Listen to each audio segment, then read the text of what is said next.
Ce podcast contient du contenu sensible. Si t'as le cœur gros dernièrement, tu serais peut-être mieux d'opter pour le dernier album des Rod Swamp, un band franco-ontarien qui mélange le rock et le traditionnel. Tu vas voir, ça swing et ça va te changer les idées. Merci.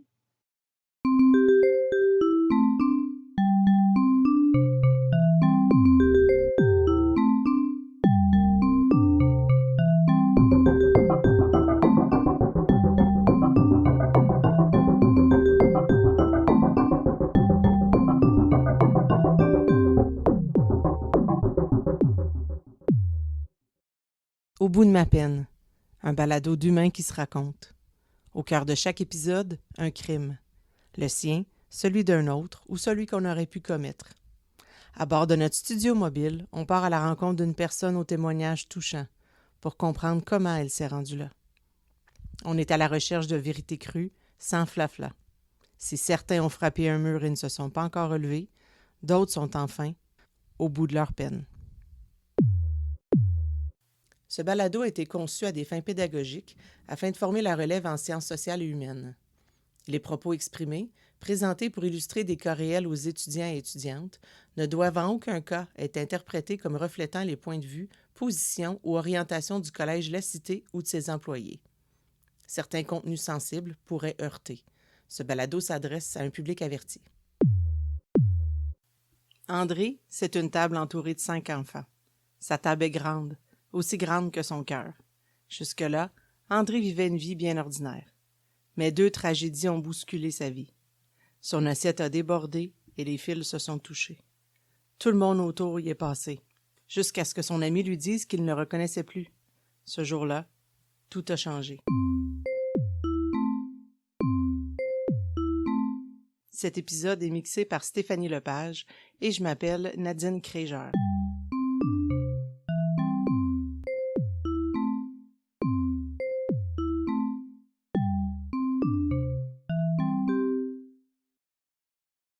On a parti de Maniwaki, on a déménagé devant Vancouver parce que mon père, son métier c'était ça, puis la base est située là. Mon père voyageait beaucoup, il était souvent parti. Puis on était là peut-être 2 ans. Après ça, mon père il a vu à ma mère qu'il y avait quelqu'un d'autre. Nous autres, on s'en attendait pas. Je restais à Vancouver, on était sur l'île de Vancouver, Victoria. Puis je me souviens encore, c'était juste après les fêtes. Non, juste avant les fêtes, parce que j'ai pas ouvert mes cadeaux de Noël cette année-là du tout. Je les avais juste mis dans une boîte, puis on les avait mis de côté. Fait qu'on est parti de là-bas, on est revenu à Maniwaki en train. Puis j'ai resté avec ma mère peut-être 2 ans après ça, puis je voulais me retourner avec mon père. Savoir c'était quoi vivre seul avec mon père, puis j'ai donné de la vie dure à ma mère pendant 1 an, là, fait que une journée, elle m'a dit, si c'est ça que tu veux, tu vas y aller. Je suis parti, j'ai été revoir mon père là-bas. Quand je me suis arrivé là-bas, je savais même pas qu'il y avait une blonde. Fait que quand je suis rentré dans la maison, il y avait une blonde puis 2 enfants. Fait que c'était une belle surprise. Puis j'ai fait des choix un peu.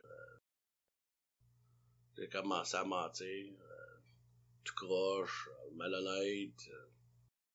Puis le monde que je me tenais avec aussi, c'était pas la meilleure gang, admettons. La raison que je suis parti de Vancouver, c'est parce que j'avais un gros problème de drogue et d'alcool. Puis j'ai fait, je pense que j'étais trop dur sur mon père. Puis j'ai commencé à affecter de la famille. Puis je suis revenu, j'avais 17 ans, je suis parti, j'avais 13 ans. J'étais parti 4-5 ans, puis j'étais revenu après. Puis là, mon père m'a demandé de me revenir ici. Vivre avec ma mère, parce que c'était une grosse discussion. Puis entre-temps, c'est parce que une des raisons pourquoi moi j'ai dérapé aussi, parce que ma grand-mère est décédée. Puis on était très très proches. Puis c'était un centre de mon hiver. Puis quand je l'ai su, ils me l'ont dit, je pense que ça faisait 4 mois qu'elle était enterrée.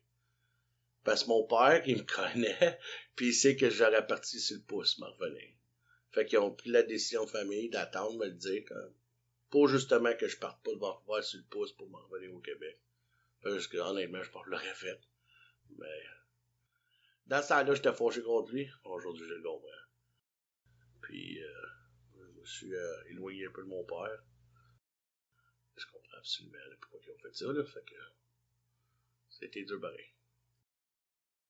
J'ai dit à ma mère que mon père il avait exagéré. J'avais dit que je fumais un petit joint ici, t'es là. Je voulais pas que ma mère soit déçue, puis je voulais pas qu'elle sache non plus. Mais ça a pris 2 semaines avant qu'elle s'en rende compte que c'était pas vrai, là.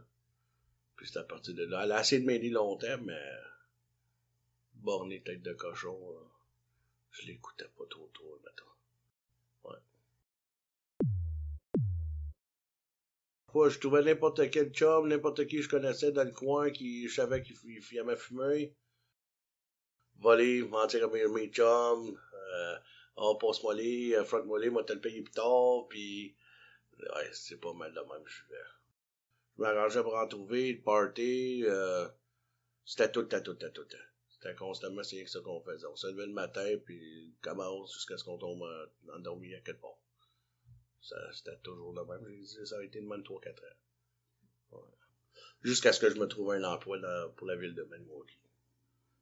Là, j'ai commencé à pas le choix, diminuer. Puis là, le monde que je devais de l'argent courait après moi. Fait que j'ai lâché ma job, puis je me suis caché un peu.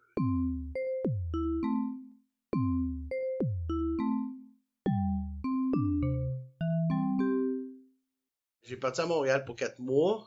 Ça n'a pas marché. Je suis revenu ici. Puis c'est là où j'ai rencontré la mère de mon premier fils. Dans un party. On a commencé à sortir ensemble, je pense, 1 semaine après. Puis j'étais avec 4 ans. Puis j'ai eu mon premier fils avec. Ça, elle m'avait aidé pas mal aussi à changer pour... la pire affaire, c'est qu'elle avait assez longtemps de me faire arrêter tout, mais j'étais pas prêt. Mais je rentrais à l'hôpital la soirée qu'elle accouchait, puis elle a accouché de mon gars, puis je l'ai poigné, puis je l'ai regardé, puis dans ma tête, je me suis dit, je te jure, c'est fini. Puis la première année qu'il est venu au monde, je pense que j'ai fumé 4 fois. Mais j'étais vraiment mindé à le faire, mais il y a eu des situations où le stress s'est embarqué, d'être nouveau papa, j'avais jamais changé une couche, je voulais pas avoir d'enfant, je voulais pas... Fait que ça a tellement changé ma vie. Mais après ça, elle a fait des baby blues. Fait qu'elle a fait des mauvaises décisions dans sa vie. Fait qu'à la place de causer des problèmes, elle a essayé de se faire de mal. Moi, j'avais proposé de me laisser le petit. Juste le temps qu'elle se replace les pieds, qu'elle se retrouve dans une position mentale mieux. Puis, quand elle a décidé de partir, puis me laisser le petit, je me suis retrouvé tout seul avec. Ouais, je savais pas ce que je faisais, j'avais rien. Fait que moi, ce que j'ai fait, j'étais ouais, ma mère. Puis ma mère m'aidait, mais on a aussi appelé la DPJ de Maniwaki. Elle s'appelle Madeleine. Puis elle venait me voir régulièrement. Elle m'assistait, puis c'est comme je savais pas quoi faire. Parce que la première fois qu'elle est venue chez nous, j'ai essayé de poser la couche à mon petit. Mais ma mère non plus, il avait pas pensé. Moi, j'y avais pas pensé. Parce que toute la journée, j'étais avec ma mère. Fait que c'est elle qui changeait les couches. Fait que là, retrouvé tout seul le soir, j'ai appelé ma mère. J'ai dit, hey, je fais quoi, là? Là, la scène me l'expliquait, mais je comprenais pas. Fait que j'ai dit à ma mère, OK, c'est correct. Mais tu sais, c'est le bord des couches, faut que tu tires la petite languette. Ben, j'avais pas vu ça. Fait que moi, ce que j'ai fait, j'ai posé la couche, puis j'ai mis du tape. Ça a marché. C'était drôle quand le lendemain, quand Madeleine est arrivée, elle s'est marrée. Elle a dit, là, je vais te le montrer. Mais quand elle a tiré sa petite pinoche, j'ai fait comme, wow. Ouais, je suis smart. Mais j'avais jamais occupé de l'enfant. Puis à partir de là, c'est là où j'ai décidé comme vraiment essayer de changer ma vie.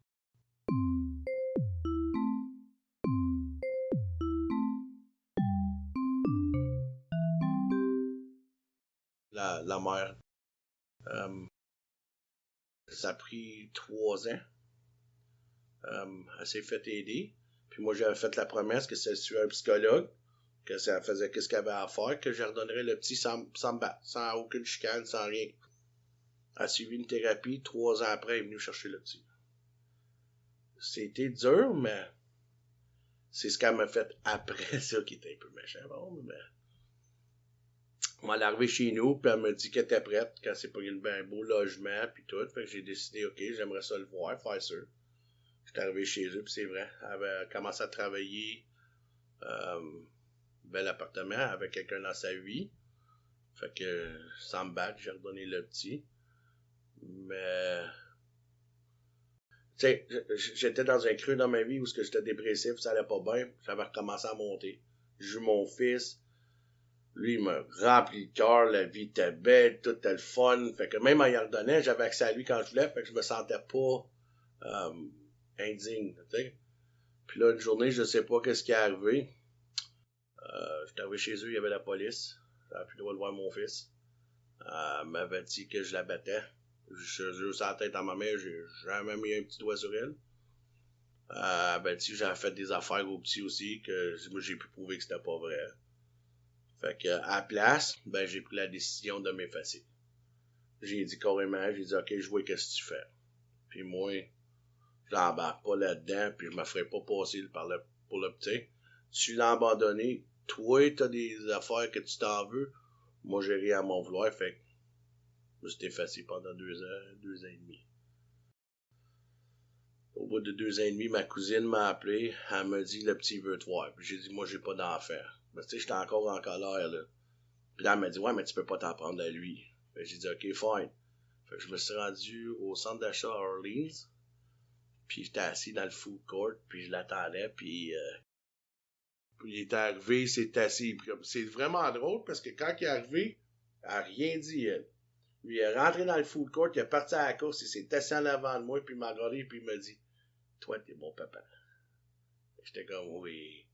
Puis toi, à partir de là, j'ai re-eu sa garde, après ça, il y avait 11 ans ou 12 ans. Parce que lui, son idée était faite, c'était de venir vivre avec moi. Maman voulait pas. Fait que lui s'est organisé pour que maman veuille. Un peu comme moi. Quand j'ai eu mon deuxième fils, malheureusement pour la mère, elle a maladie mentale. Fait que j'ai pas eu le choix d'enlever 2 enfants, parce que j'ai eu 2 enfants avec elle. Mon fils, ma fille, je l'ai pas fait par méchanceté ou je me suis assis avec elle une journée puis j'ai dit, tu sais, mentalement, tu vas pas bien. Et schizophrène, maniaco-dépressif, bipolaire, ou quelque chose de même, je sais que c'est beaucoup puis c'est long, mais à la place de, moi j'ai décidé de prendre les enfants, mais quand j'avais une opportunité d'y laisser, je les laissais. Mais malheureusement, il y a une journée qu'elle m'a dit qu'elle voulait naître ma fille. Puis moi, c'est mes enfants, moi, me mettre en avant d'un autobus pour eux autres n'importe quelle journée de la semaine. Fait que c'est à partir de là j'ai pris les démarches que j'avais à prendre pour l'empêcher de l'avoir, parce que j'avais peur pour eux autres. C'était pas une revanche, c'était pas une méchanceté. Puis, tu vois, ma fille, elle avait 3 ans quand j'ai fait ça. Elle est rendue à 13 ans. L'année passée, elle m'a demandé c'était qui sa mère. J'ai compté la vérité, mais c'est pas qu'est-ce qu'elle avait dans la tête, puis ces idées-là. J'ai dit son nom, ce qu'elle restait. Elle s'en souvenait un peu. Puis elle m'a juste demandé une journée, elle est venue me voir, puis elle m'a dit j'aimerais ça rencontrer ma mère. Ça fait à peu près 10 mois passés qu'elle l'a vue pour la première fois. Puis je prends aucune décision à cette heure parce que ma fille est très intelligente. Elle a 13 ans, c'est une jeune dame. Je la laisse décider par elle-même.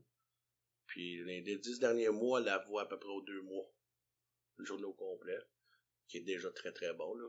Puis ça va très bien. Elle est bien contente, je la laisse décider elle-même quand elle veut ou veut pas. Parce que ça reste sans moi malgré tout. Là. Puis c'est pas de sa faute à elle qui a tombé malade, tu sais.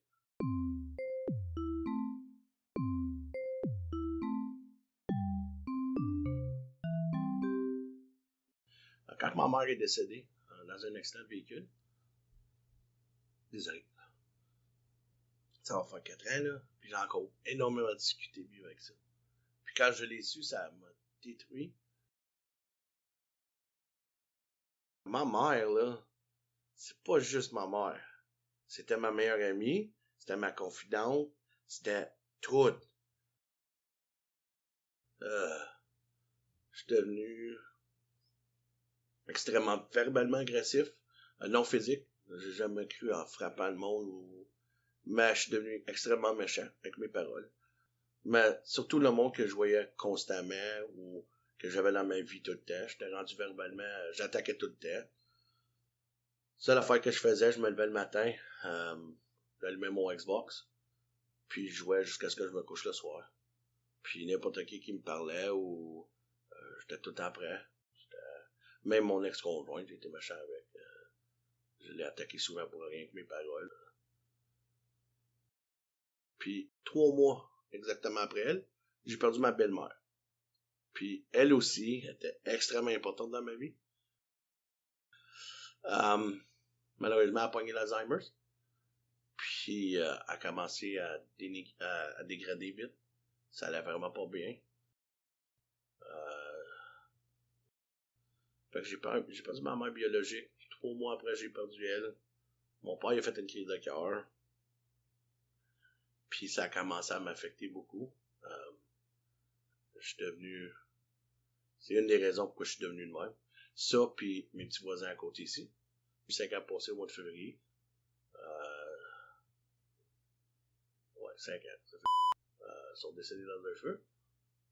J'ai essayé de les sauver. J'ai pas été capable.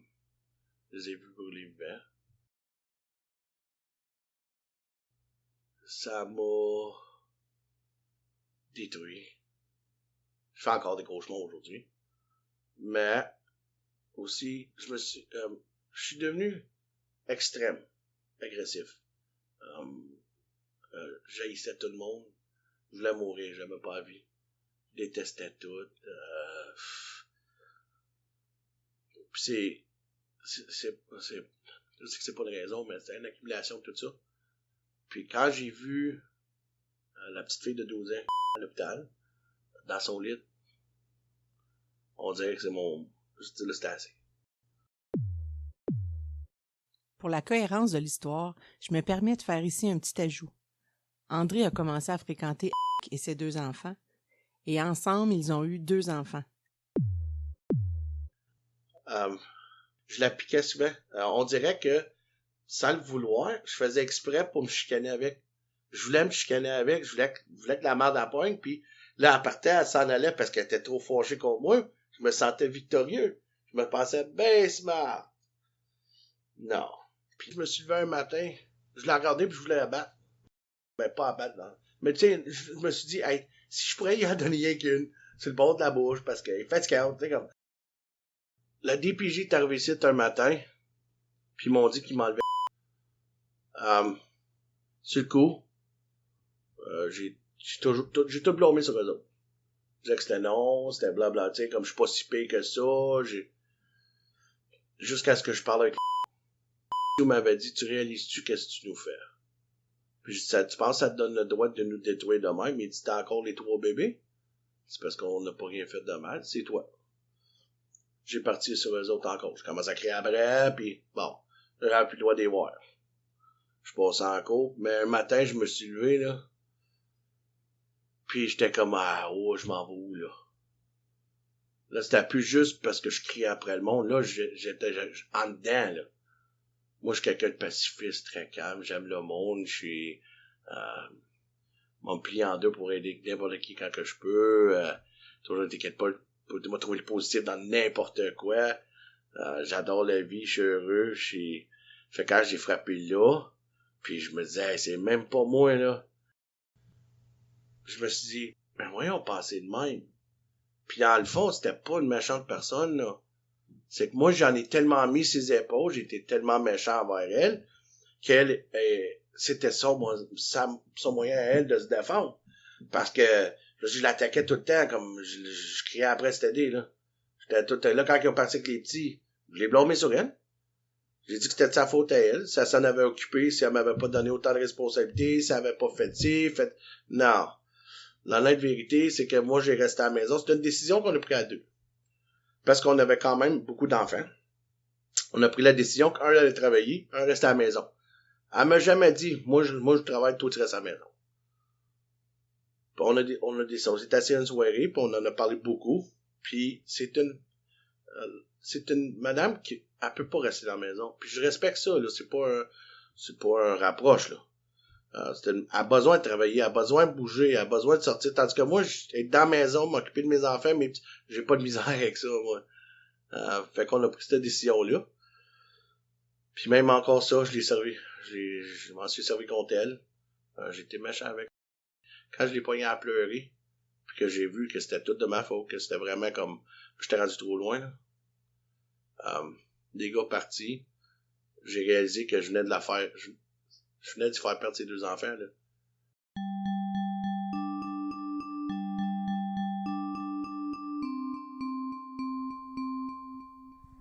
Restez avec nous parce qu'après la pause, l'histoire se poursuit. Fait qu'on s'est assis dans l'auto, puis il m'a regardé, puis il dit... Il y a des chances qu'on sorte du véhicule à soir, puis que tu ne veuilles plus jamais me parler, puis que tu me détestes à mort. Ce balado est un projet pédagogique du programme Technique d'intervention en criminologie du Collège La Cité à Ottawa. Si tu as aimé entendre l'histoire de notre invité, as-tu pensé que tu pourrais aussi aimer étudier dans le domaine? Tu pourrais intervenir auprès des personnes criminalisées, à risque de le devenir, et auprès des victimes. Accompagner des personnes en difficulté pour bâtir une société meilleure, c'est un travail qui est extrêmement enrichissant au plan des valeurs humaines.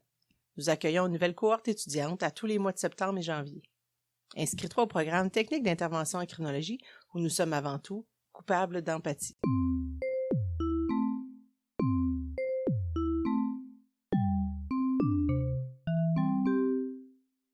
Je me souviens, j'ai un de mes amis qui s'appelle il y a une journée, je me suis fâché après, puis il était là. Puis lui, il a commencé à le défendre. En temps normal, c'est le genre de personne très honnête, je l'aurais écouté, mais j'ai pas pris le temps de l'écouter. Fait que j'ai carrément, je l'ai attaqué ben raide, j'ai dit, gars, si t'as vu ma blonde, prends-la, puis je sais c'est ça que tu veux. Je me suis mis un scénario dans ma tête pour justifier de me donner le droit de péter une coche après les deux. Fait que là, je me suis fâché après les deux. Je criais constamment après. J'étais frustré ben raide. Mais je me donnais une raison à moi-même de le faire, de justifier ce que je faisais. Mais lui, dans le fond, c'est parce que j'étais déjà, là, j'avais déjà dépassé la ligne, là. Tu sais, j'avais déjà commencé à crier après, puis à l'insulter sur n'importe quoi, même si ça faisait pas de sens. Elle pouvait partir travailler 12 heures. Je rentrais dans la maison, le souper était pas sur la table. Puis je me mettais à me faucher après elle. Puis c'est jamais une routine qu'on avait dans nos vies non plus, là. Le souper, on le faisait ensemble. Ça n'a jamais été une histoire de moi, tu sais, là. Mais je me justifiais à moi-même. Je me donnais n'importe quelle raison de le faire. Il y a une journée, quand ils sont venus dîner, m'avait dit qu'il voulait aller à la maison des jeunes. Moi, j'avais dit non, parce qu'il y avait une surprise de cette soirée-là. Honnêtement, la surprise, je m'en souviens plus, là. Mais quand il commence à s'assiner avec moi, j'ai dit, là, tu t'en vas à l'école, puis t'es mieux d'arriver après l'école. Mais j'étais tellement fâché que j'ai appelé leur père, puis j'ai dit qu'il reste chez eux. Juste un coup de tête de même, parce que j'étais fâché. Du moment qu'il est rentré, il était de bonne humeur, eux autres m'appelaient Pop. Fait qu'il rentre, hey Pop! Tout de suite, j'ai sauté dessus. J'ai dit des affaires, je l'ai traité de petit Chris, puis je l'ai insulté, là, dans ta chambre. Il avait rien fait, là. Il venait d'arriver de l'école. Puis même l'heure du dîner, il avait pas été impoli. C'est juste que c'était moi qui étais dans une phase psychologiquement pas bien, si tu veux.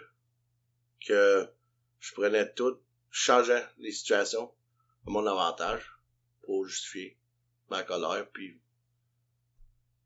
comme j'ai dit, je détestais la vie.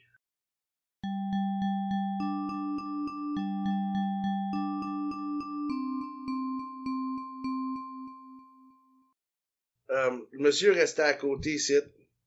J'étais assis sur le sofa, mais lui, il a dit quelque chose à ma fille. J'ai pas pris le temps d'aller voir c'était quoi. J'ai juste rouvert la porte, je suis descendu, je l'ai pogné, je l'ai levé de terre. Je l'ai accoté dans la clôture, puis j'ai commencé à crier après. Puis, je pense que j'ai donné 2-3 coups de poing dans le fusil. J'ai donné 2-3 coups de poing, là. Puis je pensais qu'il avait crié après ma fille, puis il avait insulté ma fille. Jusqu'à ce que je réalise que ma fille qui tenait à mon bras. Puis elle me disait non, puis j'étais là, non, il te parlera pas. Puis là, elle a commencé à m'expliquer c'était quoi. Mais moi, j'aurais jamais fait ça dans ma vie, là. Même juste oser lever la main sur quelqu'un, c'était pas dans moi. C'était pas... mes voisins ici, il y en a arrivé beaucoup, là. Énormément. Je m'appognais avec tout le monde. Comme j'avais un voisin qui restait ici en arrière, je sais que lui, il déménageait, il trouvait ça un peu trop rough. Mais lui, à chaque fois que je le voyais, je faisais un cri après, je l'aimais pas. Je sais pas pourquoi. Il avait même pas rien fait, je l'aimais juste pas. Je pense que ça faisait à peu près 1 mois que ma mère était décédée. Puis je savais pas encore comment vivre avec. J'étais extrêmement perdu. Puis moi, les dents, c'est ma passion, c'est ma vie. En arrière de mes enfants, là, c'est ce que j'aime le plus, là. Puis un soir, on s'en va au dehors. Moi, je louais le scénario, ok? C'est pour ça que je ris.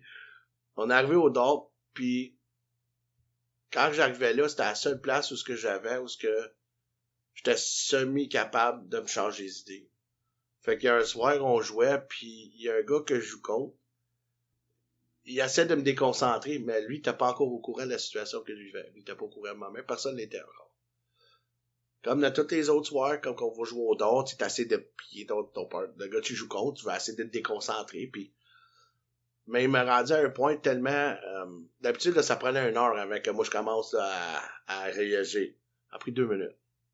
Puis je me suis viré de bord, puis j'y ai dit, si tu dis un autre mot, tu créeras pas ce que je vais te faire. Puis j'ai la grosseur que t'as, tu cours pas plus vite que moi, toi. Fait que t'es mieux de courir en crise si je te poigne. Fait que là, il m'a dit quelque chose dans le style, wow, t'es de bonne humeur à soir, toi. Je me suis juste viré de bord, j'ai dit, t'es mieux de courir. Fait que, lui, il est parti à la course. Moi, j'ai arraché la board de dehors sur le mur, puis j'y ai lancé. Je l'ai pas pogné. Là, je me suis fait suspendre pour 2 semaines. Fait que je restais à la maison. 2 semaines tard, j'ai retourné au dehors encore. Puis là, c'était un autre joueur. Mais lui, à la place, je me suis juste viré de bord, puis j'ai fourré un coup de poing dans la face. Puis quand je l'ai frappé, il a tombé à terre, puis là, il s'est levé, puis lui, il était vraiment fâché. Mais il était dérangé, mais ben perturbé, si tu veux, parce qu'il s'attendait jamais à ce que je réagisse de même. Puis c'est là où j'ai décidé que je me retirais des dents pour une secousse. Mais pas mal de tout, dans le fond. J'ai lâché de tout faire. J'ai décidé de retomber sur moi-même. Puis je pensais d'être capable de le vivre tout seul, puis de passer à travers tout seul, puis, tu sais, oh non, je suis pas en dépression, j'ai pas besoin de personne, tu sais, j'étais un tough, puis non. N'importe qui va se dire ça dans leur tête, direct là en partant, tu sais que t'as pas besoin d'aide. Parce que ça, c'est... Tu sais, comme, aussi de voir mes enfants affectés. Quand tu te lèves, puis que un de tes enfants te regarde, puis ils ont peur, ça, c'est dérangeant, ça. Elle avait cogné son verre de jus. Mettons, elle avait le verre de jus sur le coin de la table. Puis, elle joue, elle parle, puis là, elle recule, elle cogne avec son coude, le verre de jus tombe à terre. J'ai fait un drame avec une situation tellement... mais elle a pas donné d'action de claque, là. Tu sais, c'est vraiment comme en bougeant, elle a coté son verre. Puis ça a juste tombé à terre, puis je me suis mis à crier après. J'ai été méchant envers elle. Je l'ai mis en pénitence dans sa chambre, toute l'affaire, là. C'est ridicule. Tu sais, en temps normal, puis elle qui est déjà, comment je dirais ça, avec fierté, je suis son monde. Tu sais, je suis tout pour elle, puis c'est le fun, j'aime ça. Mais la mal j'ai faite cette journée-là.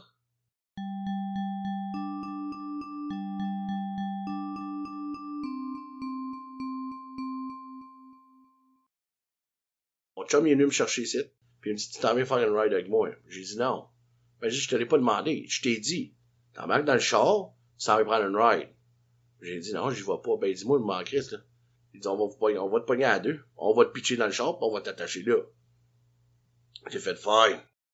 Fait qu'on s'est assis dans l'auto, puis il m'a regardé, puis il dit, il y a des chances qu'on sorte du véhicule à soir, puis que tu veuilles plus jamais me parler, puis que tu me détestes à mort. C'est ça que ça va prendre pour que tu trouves les yeux, que tu te réveilles. Il dit, j'aime mieux que tu me détestes. Fait que j'ai fait comme, ok. Quoi? Lui me l'a mis. Il me l'a dit. Il dit, tu cries après tes enfants. Il dit, tu capotes pour rien. Tu te mets des scénarios dans ta tête. Puis il dit, t'as-tu vu comment tu cries? Et tu cries tellement fort, il dit, même moi, j'ai peur de toi. Puis c'est pas un petit monsieur. Il dit, gros, tu me fais peur. Et tu te reconnais même plus, tu sais même plus qui t'es rendu. Puis ça fait longtemps que c'est mon job, là. Puis il m'a dit, man, t'es mieux de faire quelque chose là. Parce que la manière que t'es parti là, ça finira pas bien. J'ai décidé de c'était assez. Faudrait que j'aille me faire aider. Quand j'ai commencé ma thérapie, j'avais honte, peur, je faisais pas grand chose.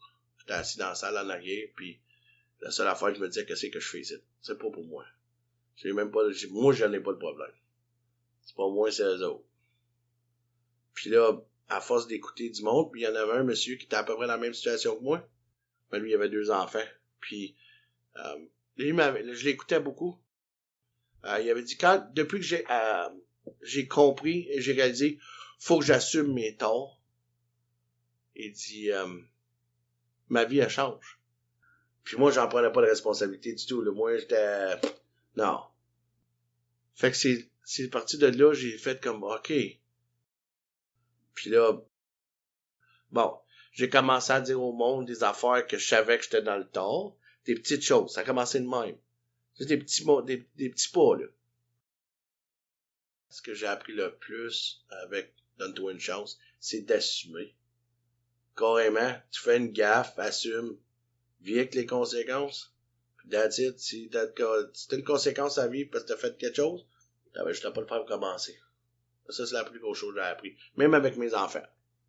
J'essaie d'apprendre à mes enfants, là, c'est comme, OK, quand t'as fait une erreur, assume, parle-en, on va arranger le problème. Moi, le changement dans ma vie, puis où ce que je suis rendu aujourd'hui, c'est grâce à eux autres, parce que je sais que si j'avais pas été, moi, je serais probablement en prison aujourd'hui. Non, pas probablement, je serais. Absolument. Vraiment, là, comme surtout avec le dernier groupe que j'ai eu. Ça a tellement changé ma vie. Moi, j'ai recommencé à avoir confiance en moi. J'ai recommencé à aimer la vie. J'ai recommencé à apprécier tout. J'ai appris à vivre avec le décès de ma mère. Pas l'oublier. Mais de vivre avec. La même affaire avec les jumeaux, j'ai arrêté de me blâmer. Je me suis blâmé pendant des années et des années. Je me suis dit que n'importe qui d'autre aurait réussi à le faire. Mais j'ai été longtemps à me dire que si j'avais été plus smart ou meilleur ou whatever, j'aurais été capable. Puis je me suis blâmé. Mais même les pompiers, ils sont venus me voir. Les policiers sont venus me voir. Ils m'ont tous dit la même affaire. Puis même le policier m'expliquait, moi je suis pas ici de te mentir, là. Mais il y a rien que tu pourrais faire. Les à moins que t'es Superman ou un super-héros que tu peux passer à travers du feu et tu avoir fait 1 minute de plus et tu t'étais mort avec. C'est quoi, honnêtement, avec le temps, j'ai réalisé, j'ai fait ce que j'ai pu. Je suis humain. J'ai arrêté de m'haïr. Ça, c'était une des premières étapes de ma guérison, si tu veux. J'ai fait ce que j'ai pu faire. Puis, je suis toujours pour aller à leur tombe. J'ai pas été encore, c'est pas grave. J'ai pas été à celui de ma grand-mère, ni celui à ma mère. Je suis pas prêt. Quand j'ai commencé à vraiment mettre de l'effort, à suivre ma thérapie, une journée, j'étais vraiment de bonne humeur parce qu'il y a beaucoup de choses que je voyais qui changeaient. Mais pas parce que je me poussais pas à le faire, ça arrivait. Ça marchait. Les conseils que j'ai eus marchaient bien. Tout allait de mieux en mieux. Je me sentais mieux en dedans. J'ai appris à vivre avec le deuil de ma mère, mes 2 mères, les 2 jumeaux. J'ai commencé j'ai mis mes culottes. Je me suis dit que si je continue, c'est mes enfants. Puis moi, mes enfants, c'est ma vie, c'est tout. C'est me mettre en avant d'un autobus sans même hésiter pour n'importe quel autre. Mais savoir que les autres sont blessés à cause de moi, non. Fait que tu sais, j'ai mis beaucoup d'efforts, beaucoup d'aide. J'étais chanceux. J'en suis un des chanceux parce que j'ai eu beaucoup de monde autour de moi m'aider. Puis c'était tellement comme, c'était bon. C'était quelque chose que, puis souvent comme je montre mon certificat, puis je suis fier de moi, je suis fier, je suis content comme, J'ai mis mon certificat au mur. Parce que, honnêtement, mon père. J'ai eu une relation extrêmement rough avec mon père. C'est un homme militaire qui est très strict. Puis j'ai pas eu une belle relation trop avec, de 3/4 de ma vie. Mais quand j'ai commencé à prendre ma vie en main, il y en a qui vont trouver ça extrêmement stupide, mais moi, c'est quelque chose que... Puis quand il a vu mon certificat, puis il m'a regardé, là, puis là, il m'a serré à la main, là, puis il me l'a dit. Je savais que t'étais capable. Juste ça. Juste une phrase. Mon père, c'est pas parce qu'il est méchant ou parce qu'il m'aime pas. Tu sais, deux gars qui se donnent un bec, oh non. Il poignait mes sœurs, bec ses joues, mais moi, oh non, c'était la main. Fait que tu sais, aujourd'hui, je le vois, j'ai mon caresse, il me donne un bec. Puis tu sais, je reste encore figé des fois, je fais comme nice. C'est quoi? C'est qu'un bec? Non, c'est parce que je t'aime. C'est le fun. Parce que juste le fait que il a pris le temps de remarquer l'effort, ben, ce que j'essaie d'accomplir dans ma vie. Puis de voir que j'étais capable puis que je m'en venais bien, puis de voir mon père agir comme ça, c'était important pour moi. C'était comme, OK, je sais qu'il me dira pas direct, mais c'était le fun de sa face, ça venait d'agir, puis même encore aujourd'hui, je parle beaucoup, mais comme j'avais dit, à un moment donné, c'est parce qu'on a eu, c'est pas une chicane, on a eu une conversation un peu fort, les deux. Puis j'avais dit que un de mes plus gros problèmes dans ma vie, c'est le fait de me faire sentir qu'il m'aimait pas. Puis il m'a regardé et il a fait comme, quoi? Ben, voyons, toi. Quand est-ce la dernière fois que tu me dis je t'aime? Puis il dit, il dit, faut-tu que je te le dise? Ben, oui. Il dit, non. Mais je te l'ai toujours montré, mon. Je te l'ai toujours démontré, ça. Oui, c'est vrai. Mais, tu sais, rendu à un âge que je suis, à cette heure, je le vois.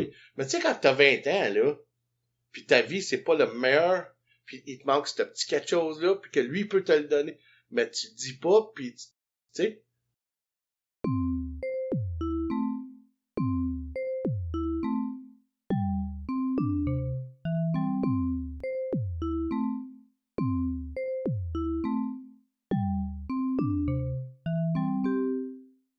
Nous remercions André pour sa générosité.